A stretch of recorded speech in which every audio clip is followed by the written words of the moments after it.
Now, Ghamdi Sahib, another thing that is repeatedly emphasized in your discourse is that you greatly diminish the importance of fiqh, jurisprudence, or consider it less significant.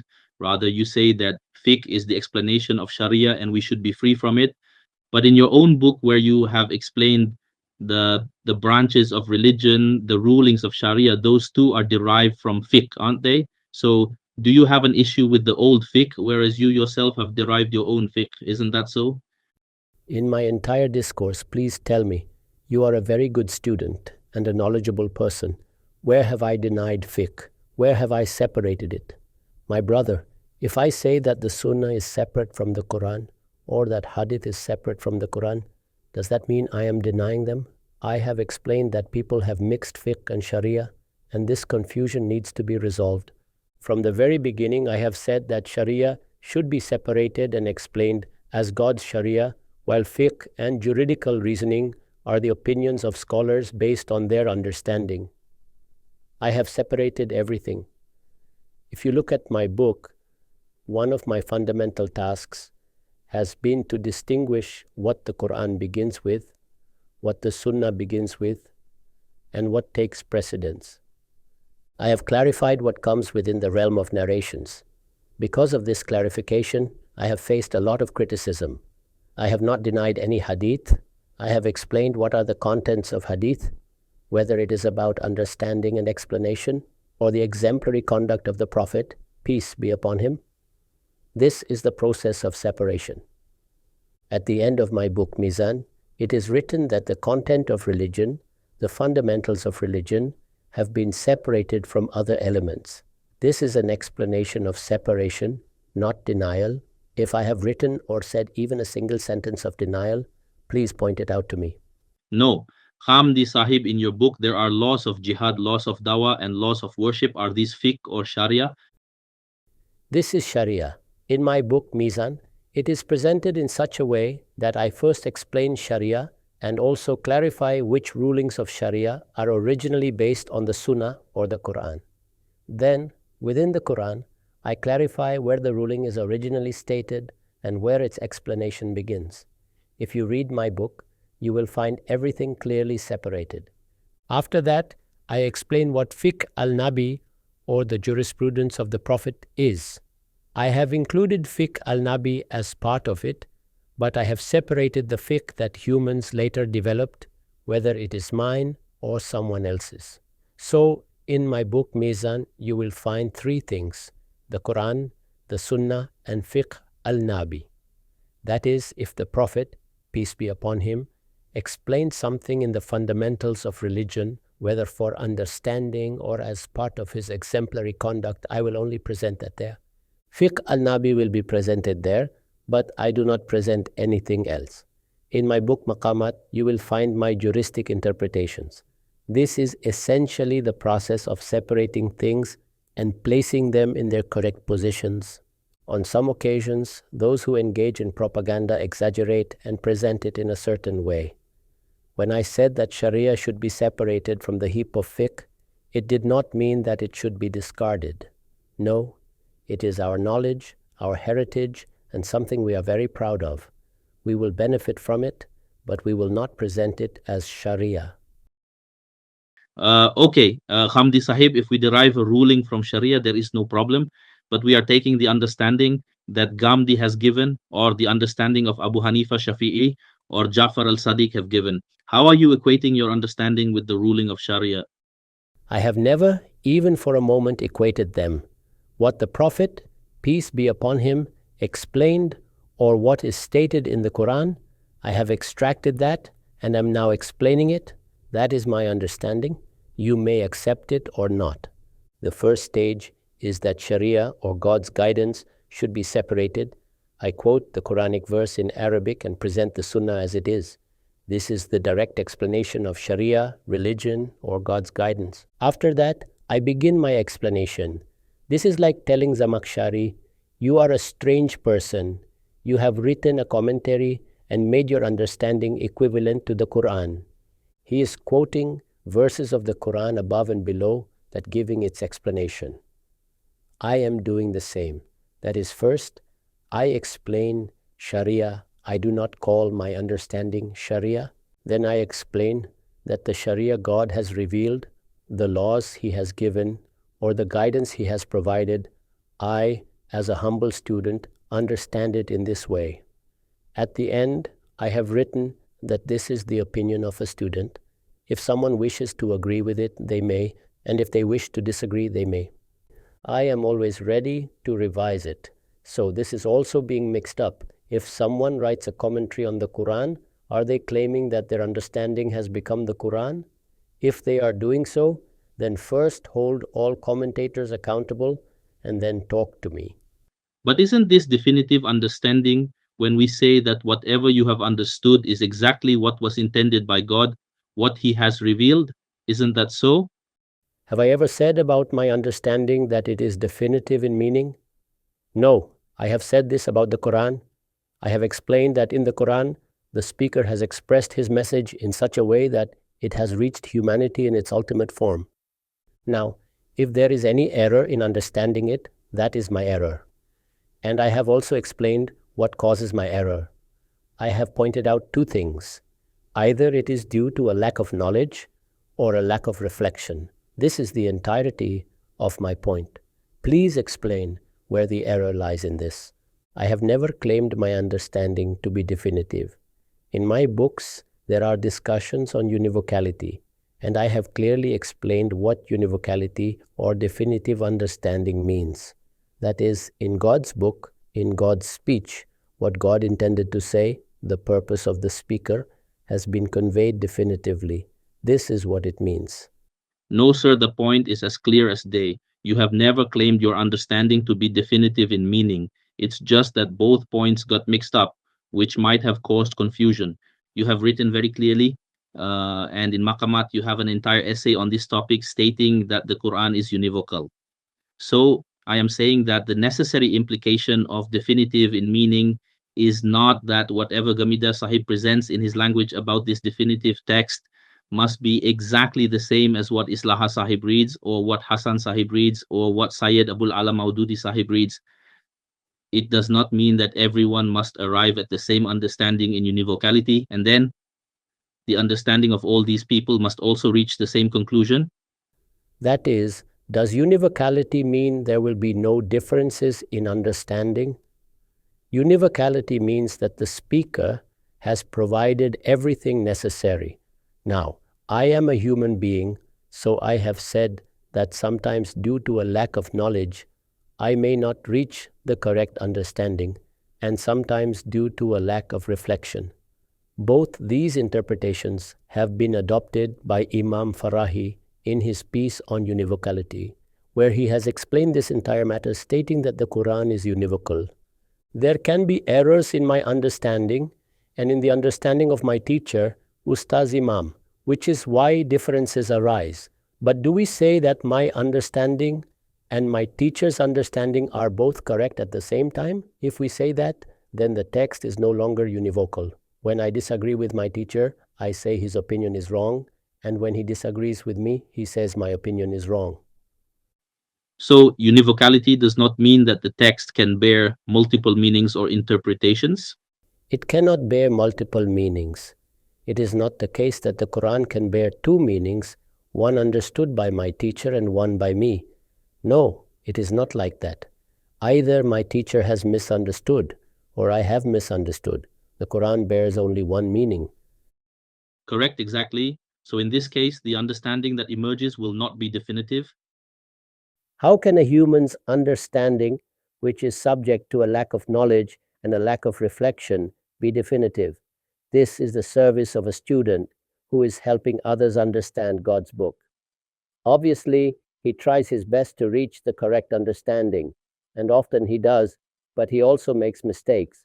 So, this is not the case. This has never been said in this way. So, Ghamidi Sahib, how is this univocality? You have written its commentary in 5 volumes, Islahi Sahib in 9 volumes, Maududi Sahib in 6 volumes, Razi in 30 volumes. If it is such a definitive text, then see how its commentary is done. You are explaining it so extensively and writing pages upon pages. So this means that it is not definitive in meaning. There are so many complexities, confusions, and issues that you have to write several pages to explain every single verse. This is what commentary is. That is, when we interpret Iqbal, Ghalib, or Shakespeare, the necessary conclusion is that since interpretation is needed, the meaning must be not clear. This means that not all humans have the same level of understanding. Many people need to benefit from the Book of God.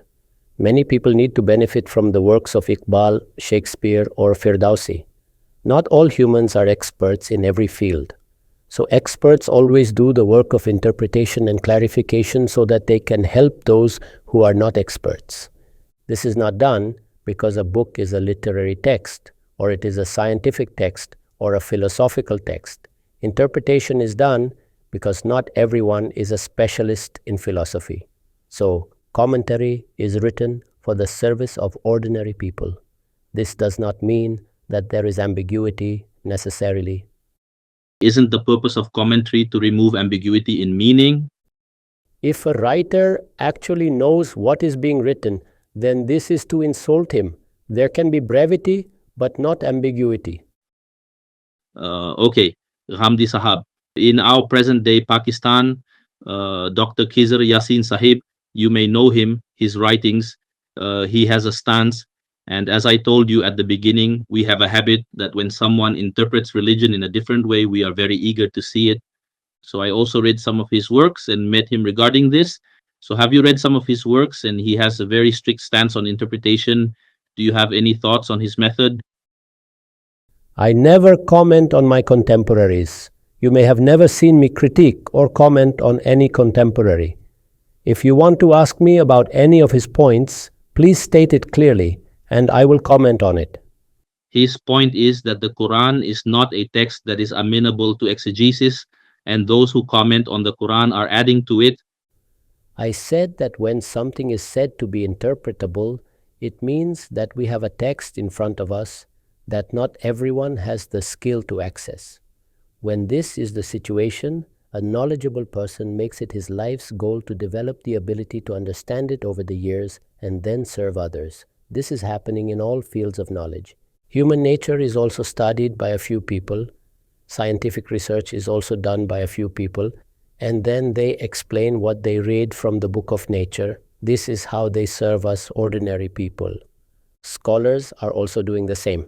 So whether it is the Quran, a literary text, or a philosophical text, when we write commentaries, it means that the ordinary person who is busy earning his bread, or the ordinary educated person does not have the time to study the sciences and arts, to be an expert in the Arabic language, or to keep an eye on what previous people have understood.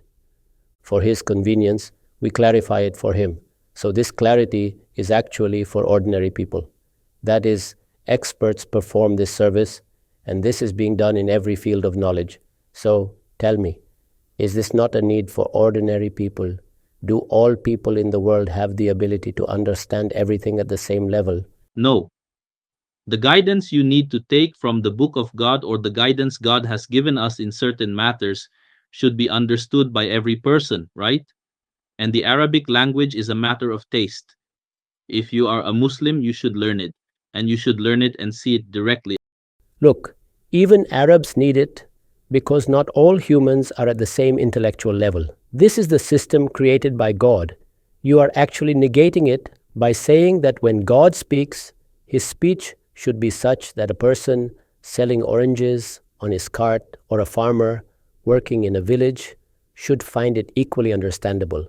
No knowledge in the world is like this. No literature is like this. Nothing functions like this. So God has also adopted this method. He speaks according to how he has created the world. He has created the world in such a way that some people decide to become experts in a field, develop expertise in it, and then perform the service of interpretation and clarification for others. So, why would God adopt a different method? Is medicine not my need? Do diseases not affect everyone? So, will you then demand from God that the effect of medicines and the diagnosis of diseases should be equally known to every person? Thank you very much, Ghamidi Sahab. Another question that is considered very important in Farahi's thought for understanding the Quran is the concept of the structure or nazm of the Quran. And there is another question. Our ancient commentators like Imam Razi also look for structure everywhere. The commentary Nazm al-Durar is another example, and there are others, but now you people have emphasized this a lot, and much emphasis seems to be found in it.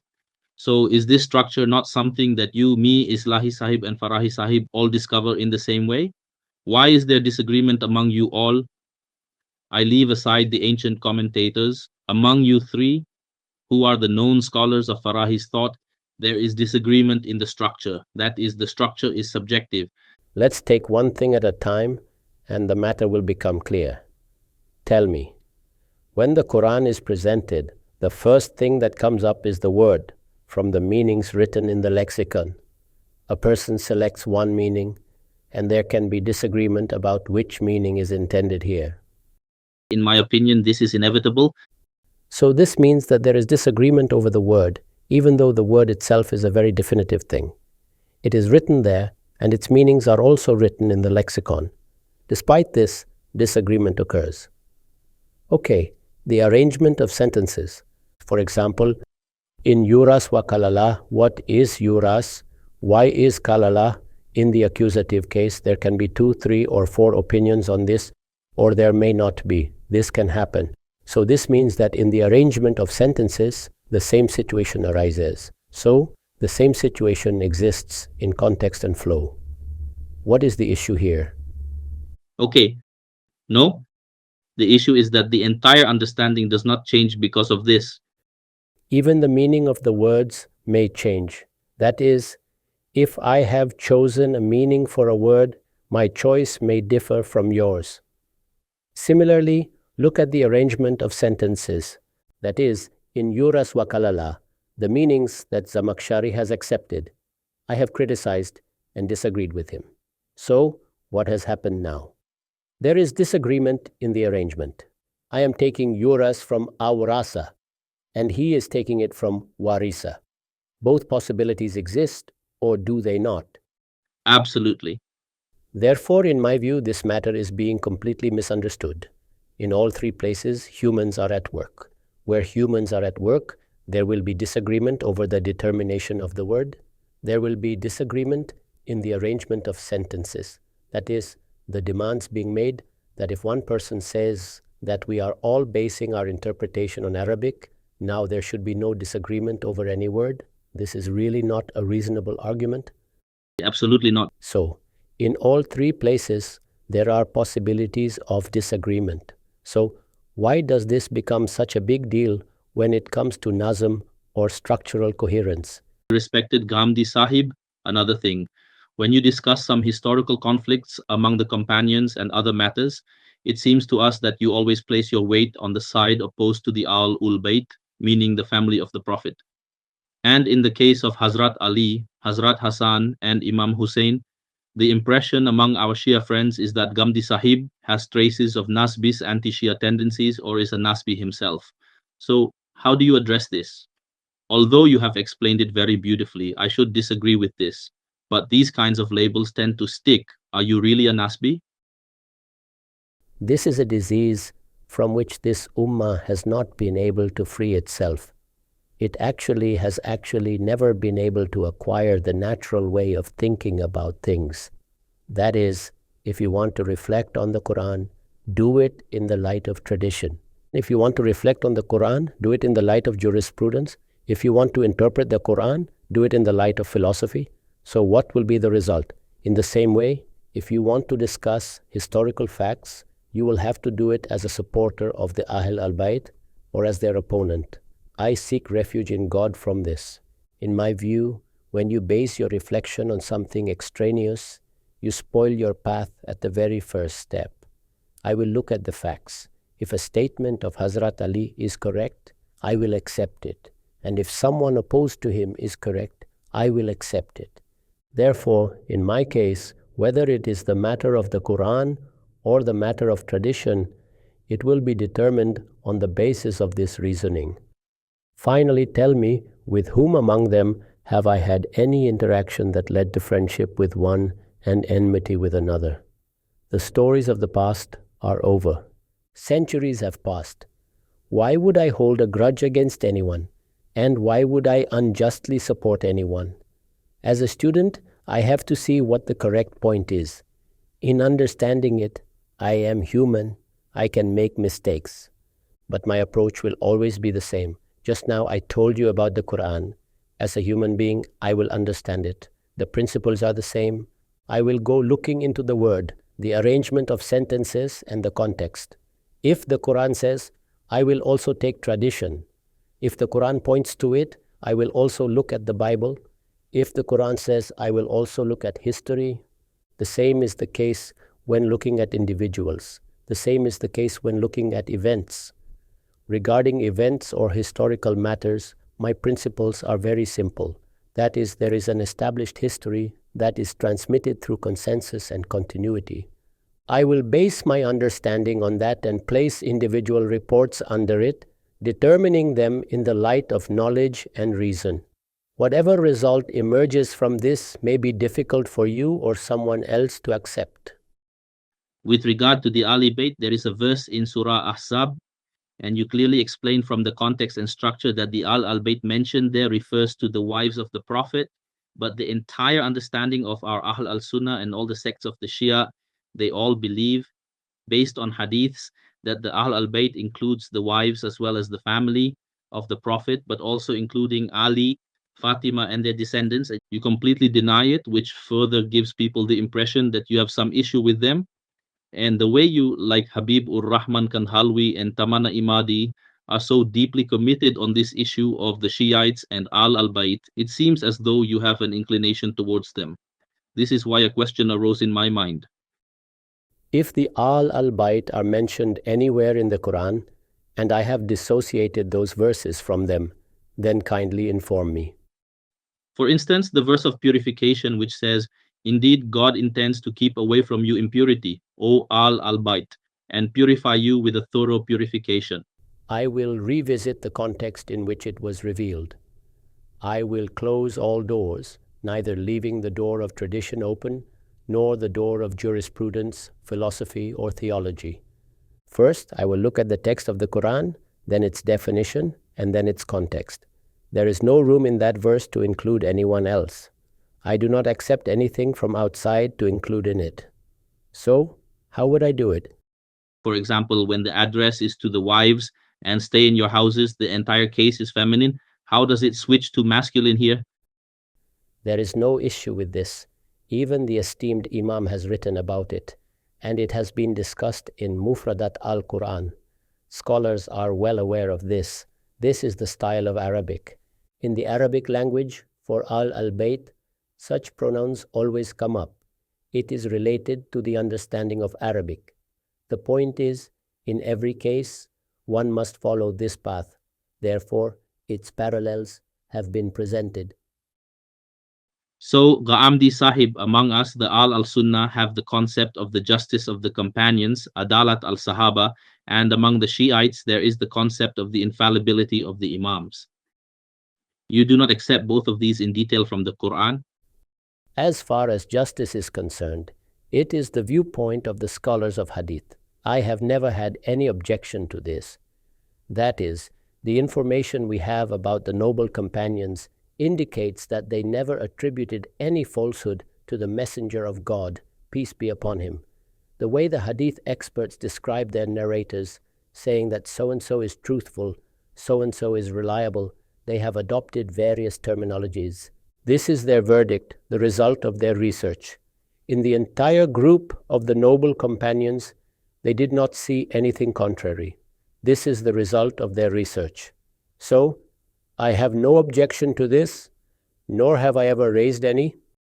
This is what the hadith experts meant by justice. But the concept of justice that has taken a very central position in our Sunni Shia disputes seems to have been brought very close to infallibility as you have described. Have you perceived this change, or is this due to my deficient understanding? It is exactly as you describe. However, in my view, it is not even under discussion. If I have ever spoken about justice, it has always been in the same context in which the hadith experts use this term. It is a term of their discipline of study, and its meaning is very precise. I will only quote what the Quran and Sunnah have stated about the companions. I know they have been called the best of nations, and I will use that same terminology. I know it has been said about them, they are forceful against disbelievers, merciful among themselves, and I will use that same expression. I know that a large group of them has been given the glad tidings of being ascribed with God is pleased with them, and I will describe them in the same way. So, in my view, the Quranic expressions about the companions are always used. But what is the guarantee that after the Prophet's, peace be upon him, demise, there were no hypocrites left, or that the hypocrites were eliminated during the Prophet's lifetime? In this matter too, the teachings of the Quran are absolutely clear. Unless a proven fact is presented to me about a person, whatever is said about them, after hearing it, I will say, Subhanaka haza buhtanun azim. Glory be to God, this is a great slander. Correct? You will say that those whom the Quran praises, such as Muhammadur Rasulullah and Waladhina Ma'ahu, those with him, they are highly praised, but in some places they are also criticized. Sometimes the companions of the Prophet are criticized and they are described in such terms. Now, regarding what some people say, that they were hypocrites and not true companions, what guarantee is there that after the Prophet's passing, those who remained were true companions or hypocrites? There is a possibility. When the term Sahaba is used, it is used in two contexts. Those who served the Prophet, peace be upon him, supported him, participated in battles, and remained with him until the end as his companions. This is the correct application of the term Sahaba. Then there is the definition used by scholars of hadith. Those who saw the Prophet, peace be upon him, in a state of faith and were blessed with the honor of meeting him. All such individuals are considered Sahaba. These are two separate interpretations, and both are valid. I will describe them as they are. However, if it is proven about any companion that they displayed hypocrisy, harmed the religion, or committed a crime, then it will be mentioned. For example, in the case of Ma'iz, I did not mention what crime he committed. Similarly, Numan ibn Bashir, even though he is mentioned among the companions of the Pledge of Ridwan. So, first, something must be proven. The teaching I have been given is that I should maintain a good opinion of every Muslim. First, you must prove that someone became a hypocrite, and this must be proven with certainty. Otherwise, I will say, Subhanaka haza buhtanun azim. Glory be to God, this is an immense slander. But as the Prophet, peace be upon him, said, Ali is with the truth and the truth is with Ali.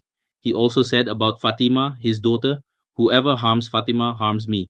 Similarly, about Ali, he said, Ali is with the truth. There are clear hadiths on this matter. Of course, you have your own view. When we look at history after the passing of the Prophet, peace be upon him, we see that after his departure from this world, both caliphs caused pain to Fatima, his daughter. In Sahih Bukhari and other books, it is mentioned that until her death, they did not speak to her. There was also the issue of Fadak, where Fatima claimed it as her inheritance, and Abu Bakr presented a hadith to deny her claim. This matter caused her great distress. So how can we say that these were the best of the Ummah who were stern against the disbelievers, yet they caused her such pain? Here, it seems that those who are described as having strong faith do not always live up to those standards. Peace be upon him, taught that when making a decision in a religious matter, you should not consider whether it causes someone pain or not. He said, if Fatima, the daughter of Muhammad, were to steal, I would cut off her hand. So tell me, would this cause pain to Fatima or not? It would. So causing pain cannot be the basis for a decision? There is a hadith, whoever harms her has harmed me. Here, causing pain is a measure of truth. It is a standard of truth. How did it become a basis for judgment? If someone speaks ill of my son, it will hurt me. But will religious decisions be made based on causing pain? Should decisions about rights be made based on this? But from a religious perspective, their demand is correct. Many people must have been hurt by the decisions of the Prophet, peace be upon him, himself. But is causing pain a valid basis for making a decision or can it be used as an argument? If not, then in your view, even Lady Fatima's claim was wrong. Look, what I want to say is that I will look at the arguments of both sides. I will decide based on the arguments. I will determine whose argument is stronger. I will examine the reasoning presented by Abu Bakr Siddiq and the reasoning presented by Lady Fatima. Should decisions be made based on reasoning or on the basis of causing pain to someone? This is what the religion has taught us. This is the teaching given to us by the Messenger of God, peace be upon him. So this means that if I were to sit in the seat of a judge tomorrow, I would have to consider whether my decision against my own son might cause him pain. Okay, Ghamidi Sahab, let's leave the matter of pain aside. After hearing the hadith, Lady Fatima was absolutely convinced of her position. That is why, even when she was deprived, she did not abandon her stance or admit that her reasoning was wrong. She maintained that her reasoning was correct and that Abu Bakr Siddiq's reasoning was wrong. That is why she did not speak to him for the rest of her life. Even at her funeral, Ali did not allow any of the companions to participate. So what does this mean? There was clearly an issue here. Ghamidi Sahib, how would you address this? Look, when I stand up to demand my rights, I would of course be convinced that my claim is correct and in my favor. If the decision does not go in my favor, I will feel hurt. These feelings are natural. But the question is, what should the judge, the one who has to make the decision, do? Should he consider whether his decision will cause pain to the person against whom he is ruling? Can decisions be made on this basis? And would this be in accordance with the religion? Should decisions be made this way? No. Therefore, the discussion should focus on the decision itself. All these narrations suggest that a judge does not want to cause pain to anyone, but this is not correct. The Prophet, peace be upon him, said, "Whoever causes pain," meaning the judge or the leader of the Muslims, does not cause pain if he makes a decision based on justice. He is clarifying the truth as he sees it. You may disagree with him. Disagreement is possible with any decision. Even today, our courts make many decisions, some of which we agree with and some we disagree with. So, in my view, the matter should be seen from this perspective. I have the right to examine Lady Fatima's reasoning and conclude that her reasoning was absolutely correct and Abu Bakr Siddiq's decision was completely wrong. But by saying this, I am not establishing any negative opinion regarding Abu Bakr Siddiq. He made a decision based on his integrity, and in his view, it was correct. We do the same with our judges and courts today.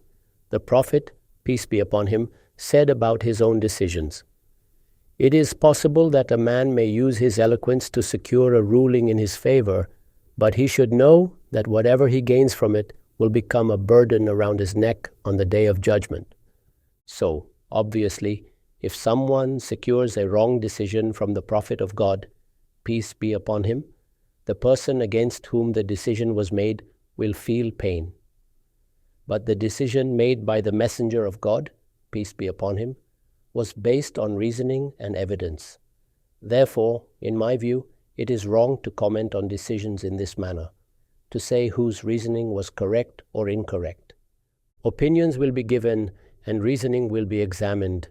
Neither Abu Bakr Siddiq's greatness nor Lady Fatima's position will be considered, because the Prophet of God, peace be upon him, has bound me to only look at the evidence and reasoning when a case is presented before me. In this matter, Abu Bakr Siddiq had no other option. At most, you can say that his reasoning was wrong. You have the right to say that. If this was all there is to it, then it would be fine. However, reaching the point of burning houses, oppressing the only daughter of the Prophet, peace be upon him, these are not small matters that we can simply dismiss by discussing the reasoning. These details cannot be ignored. So do you not believe all these reports? The core issue will be discussed in the light of reasoning. These are individual narrations, and I have already stated that, in my view, the approach to such matters should be entirely different. If an accusation is made against someone, it must be proven at the same level as cases are proven in court.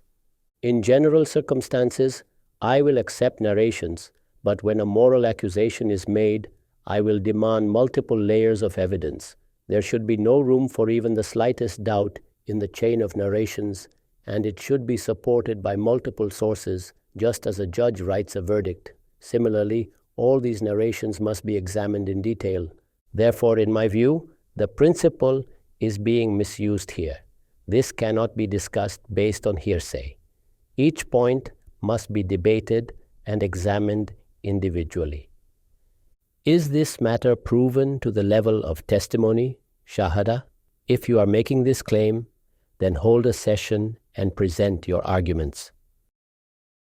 Okay, thank you very much, Ghamidi Sahib. When you presented many hadith arguments in your books, especially in Meezan, you completely ignored Shia books of hadith, no references at all. So, do you consider them entirely rejected and believe that they contain nothing from the Prophet, peace be upon him, or his companions? Why do you not consider them worthy? No, that is not the case. I have read many Shia narrations as well. I am familiar with them. In matters where I have accepted these narrations, there is no significant difference. They exist on both sides. Obviously, the science of ilm al-rijal, study of narrators, will be examined to determine the basis for preference. Here, because the narrations have their own specific background and the science of narrators has already been established, the narrators take precedence. Therefore, I give preference based on the principles of this science. All right, Ghamidi Sahib, I have one last question. I have taken a lot of your time and I am very grateful to you. A great desire of mine has been fulfilled today by having this conversation with you. So I would like to ask you one final question, Ghamidi Sahib, and I would like to thank Hassan Ilyas Sahib as well, as it is through him that this conversation with you has been possible. Ghamidi Sahib, in our history, Muslims have divided into various sects. We often form groups, Ahl al-Sunnah wal Jama'ah with all its branches, Shia with all its branches, Khawarij, you may know, but in the world they are called Ibadis, not Khawarij. So, with whom do you associate yourself? Do you consider yourself part of al-Sunnah wal Jama'ah? If so, why? If not, then would it be correct to call yours the Ghamidi sect? I have been told that my father Abraham named me Muslim. My religious identity is simply Muslim. I am a Muslim, and by the grace of Allah, I will die as a Muslim. I have never associated myself with any sect or group. I view the teachings of Ahl al-Sunnah and Ahl al-Tashayyu, Shia, in the same way. Whatever aligns with reasoning and evidence, I accept, and whatever does not, I reject. Regarding every opinion of mine, I say that I consider it correct, but I acknowledge the possibility of error. I consider others' opinions wrong, but acknowledge the possibility of their correctness. I have never associated myself with anyone, nor have I ever accepted the sectarian beliefs that have been presented. My beliefs are the same as those of all Muslims, the beliefs that the Prophet of God, peace be upon him, has explained. The articles of faith are the same as those explained by the Prophet, peace be upon him, and the Quran. Therefore, I do not make such distinctions. In my religious identity, I have never been ready to accept any label other than Muslim, nor will I ever be, inshallah. But when we say Farahi school, what is it? This is within the al-Sunnah wal Jama'ah, as it is called, where differences in understanding and interpretation have arisen among them. Or we could say that just as there are Sunnis, Shias, Khawarij, and others, the Farahi school is also a new group in the understanding of Islam. How should we understand it? We should understand it in the same way as we refer to the Hanafi school or the Shafi'i school. That is, those who laid down principles for understanding the religion and were somewhat unique in their approach, thus forming a distinct identity. This is not a religious identity, it is an intellectual identity. And an intellectual school is like, for example, my teachers, or my particular way of thinking, or specific methods of reasoning. This is its explanation. Therefore, if someone says that they are Hanafi in terms of reasoning or methodology, I have no objection.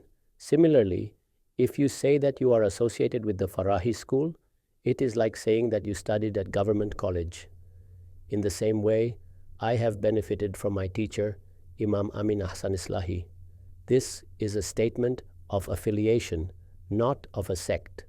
It is essentially a statement of association with an intellectual methodology. So, Hamdi Sahib, is it possible that while I disagree with some of your and the entire Farahi school's fundamental principles, I could hold an important position in one of your institutions and continue to propagate my views? Would you allow me to do so? In my book, Maqamat, there is an article of about 1.5 pages titled Principles and Foundations. These are the basis for joining or leaving any of our institutions. If you accept these 3 things, you can become part of our institution.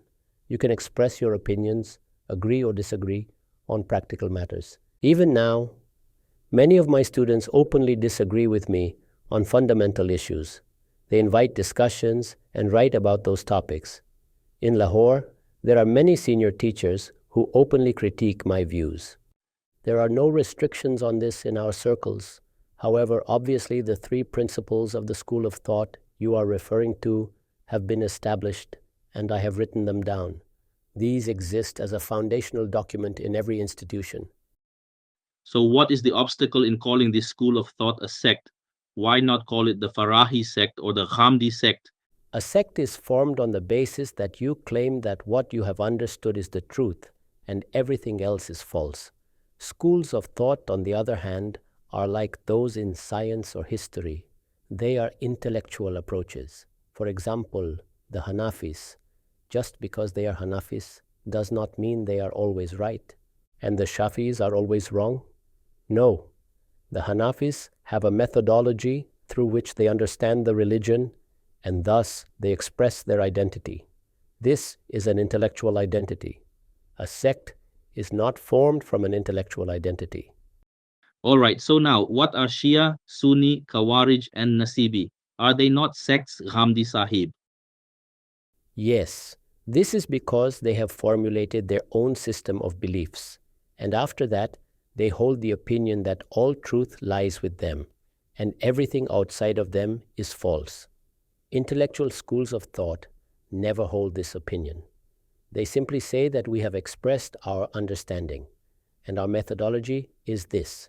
It could be correct or incorrect, and if something correct comes before us, we will accept it. Therefore, in my case, there are dozens of things that I have accepted from the Hanafis and some things that I have accepted from the Shafi'is, for example. So, when you stand in this position, you are standing within a school of thought. But when you go beyond that and establish your identity, such as that of Ahl al-Sunnah or the Shia, then you are a sect.